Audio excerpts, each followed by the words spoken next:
káàbọ̀ padà sórí ètò Miliki Express gbogbo ara lé àwọn àlejò mi wọ́n máa ṣe wà ń kalẹ̀ still ringing.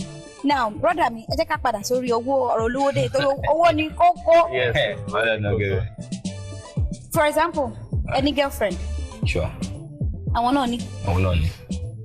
Girlfriend yìí ní. Mo ṣe ní ni. Ẹ ṣe ní ni. Oh, you have been a virgin. No. Yes. Looking for the fruit of it. I'm looking for the fruit of the woman. Okay, now girlfriend yìí ní òun fẹ́ kẹ́ ṣe nǹkan kan fóun àbí ẹ ní láti ẹ rí aṣọ kan tó yẹ pé ẹ̀yin nìkan ló wọ̀ something ẹ kàn fẹ́ ra personal stuff kan fúnra yín.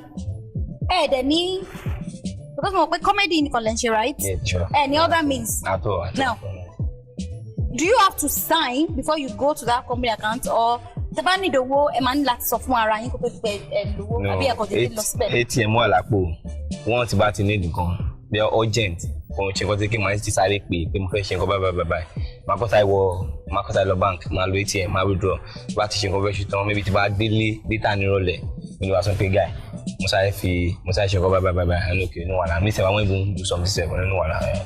So now account yẹn ATM méjì náà fún yín. It's just one. Ọmọ wa nínú car ni àmú inú mọ́tò. Now ṣé àwọn kì í fi gbé bóyá ìnáwó jù? No. Nǹkan tó wà bẹ́ẹ̀ nìyẹn. Budget wà. Kì í ṣe pé àákàn sọ pé okay ó wà ní àkáǹtì tó bá nílẹ̀ lọ yọ budget wà. Irú owó tẹ̀ ń san yẹn owó miscellaneous náà ni. So miscellaneous ó ní budget bóyá bíi 50,000 bóyá bíi 100,000 tá a bá ná kọjá 100,000 yẹn withdraw anything àti broke nìyẹn. So torí ìgbà míì tí indiscipline bá wọ̀ ó lè máa fa. Now táwọn bá wá ná ju ẹ̀yin ńkọ́. Máa ṣe tèmi padà náà ní létà. But torí friendship yẹn tó ti wà tẹ́lẹ̀ a máa ń mọ bá ṣe máa ń bára wa sọ̀rọ̀.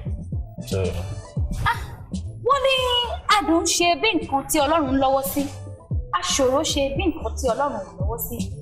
Bí mo ṣe ń wo ìbáṣepọ̀ ẹ̀yin méjèèjì ó dàbí pé Ọlọ́run lọ́wọ́ sí ìrìn àjò yín.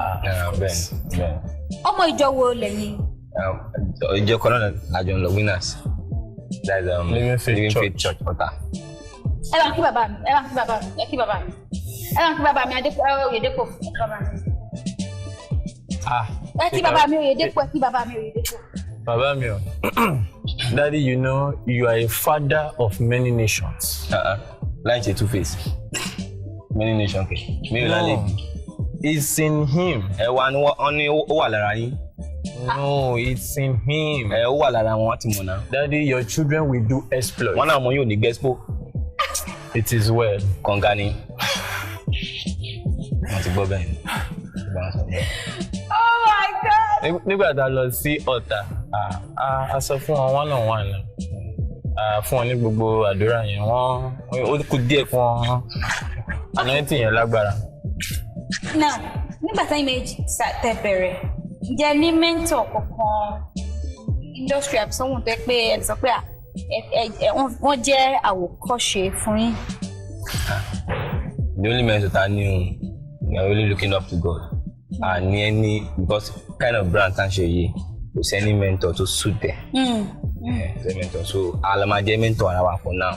So any other person tó bá ń come up with a brand by àti náà àwọn èèyàn kan tá à ń gbọ́n pé wọ́n náà mọ̀ kan náà ti ṣe irú concept tá à ń ṣe yìí. So they might be looking up to us because tí náà àwọn èèyàn kan tó ti wá àti kọ script fún pé kan lọ lò.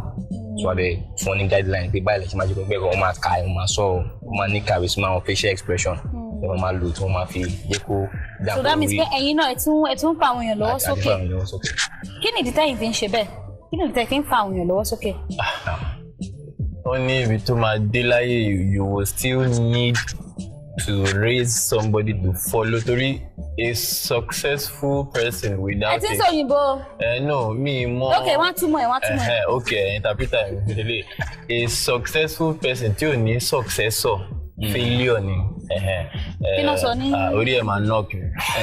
Ẹ ti gbọ́n pé successor nínú ẹ̀ so àwọn kan wọ́n dẹ̀ sọ yẹn àwọn ọ̀rọ̀ mẹkáníìkì níbi kí ká máa ní kí wọ́n pa kápẹ́tọ̀ kí nǹkan bàjẹ́ ní mọ́tò ètò ọ̀rọ̀ mẹkáníìkì náà mẹkáníìkì lè tú yẹn. But ìyẹn ò mean pé a ní àwọn colleagues tá a súnmọ́ wọ́n ti ní impact sí ministry wa. For instance èèyàn bíi acapella. Okay. Our very good friend. Ọ̀rẹ́ wa pàtàkì. Ó ti fún wa ní àwọn platform kan pé ó gbé wa dání báyìí pé AY bros ẹ wo àwọn guys yìí concept tí wọ́n yàtọ̀ gan ó make sense ẹ wá wò wọ́n AY dẹ̀ wá ó dẹ̀ rí wa pé you guys will perform on my show. Àwọn comedians tó máa ń ṣe irú àwọn bẹ́ẹ̀ wọ́n feel very very bad wọ́n like pé wọ́n máa ran anybody lọ́wọ́ just ibi tí Ọlọ́run ti gbé mi dé I just dey judge I no want. èmi fúnra mi ni mo ṣe wàhálà yẹn. But irú bí acapella Didon feel yo in particular yo and acapella àwọn méjèèjì yẹn wọ́n kí comedian máa sọ pé my favourite comedian ní àwọn bọ̀bọ̀ yìí so very rare for me.